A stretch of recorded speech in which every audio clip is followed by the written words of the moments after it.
સુરતના લીંબાયત વિસ્તારમાં ગાડી અથડાવવા જેવી નજીવી બાબતે 17 વર્ષીય કિશોરની ચપ્પુ મારી ઘાતકી હત્યા કરનાર હત્યારાને પકડવા ગયેલી લીંબાયત પોલીસ પર પણ ચપ્પુ વડે હુમલો કરતા સ્વબચાવમાં લીંબાયત પીઆઈએ 2 રાઉન્ડ ફાયરિંગ કર્યું હતું, જેમાં એક ગોળી આરોપીના પગમાં વાગતા તેને હોસ્પિટલે ખસેડાયો હતો તો ઇજાગ્રસ્ત પોલીસકર્મીને પણ હોસ્પિટલે ખસેડાયો હતો।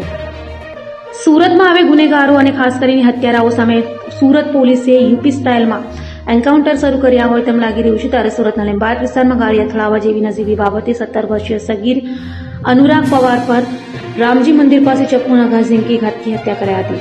તો હત્યારો રાહુલ લીંબાયતના મીઠીખાડી વિસ્તારમાં હોવાની માહિતી મળતા લીંબાયત પીઆઈ સહિતની ટીમ ત્યાં તેને પકડવા પહોંચી ગઈ હતી। ત્યારે આરોપીએ એક પોલીસ કર્મચારી પર ચપ્પુ વડે હુમલો કરતા લીંબાયત પીઆઈ ડીડી ચૌહાણે સ્વબચાવમાં આરોપી પર 2 રાઉન્ડ ફાયરિંગ કર્યું હતું, જેમાં એક ગોળી આરોપી રાહુલના પગમાં વાગતા તેને તાત્કાલિક સારવાર માટે નવી સિવિલ હોસ્પિટલે ખસેડાયો હતો, જ્યારે ઇજાગ્રસ્ત પોલીસ કર્મચારીને ખાનગી હોસ્પિટલે ખસેડાયો હતો। તો હોસ્પિટલે ખસેડાયેલા હત્યારાએ હવે ગુનો નહીં કરુંની રડતા રડતા બૂમો પાડી હતી। બીજી તરફ ગુનેગારોમાં હાલ સુરત પોલીસના હાફ એન્કાઉન્ટરને લઈ ડરનો માહોલ જોવા મળી રહ્યો છે।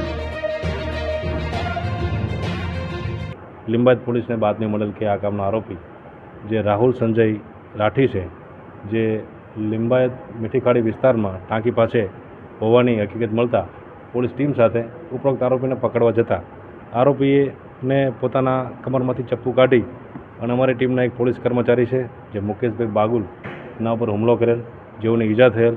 ત્યારબાદ બીજા પણ હુમલો કરતા મેં સ્વ બચાવ માટે 1 રાઉન્ડ હવામાં ફાયર કરેલું, તેમ છતાં આરોપી તાબે નહીં થતા અને અમારી ટીમ ઉપર બીજો હુમલો કરવાની પૂરી શક્યતા રહેતા બીજો રાઉન્ડ મેં ફાયર કરતા એના પગમાં ફાયર કરતા એના જમણા પગમાં ગોઠીના નીચેના ભાગે એને ઈજા થયેલ છે। ત્યારબાદ આ આરોપીને સારવાર માટે નવી સિવિલ હોસ્પિટલ લાવવામાં આવ્યો છે, હાડીની સારવાર ચાલુ છે અને ઈજા પામનાર જે પોલીસ કર્મચારી છે જે મુકેશભાઈ બાગુલ, જેઓને ઉધના ખાતે સનરાઈઝ હોસ્પિટલની અંદર એડમિટ કરવામાં આવ્યો છે।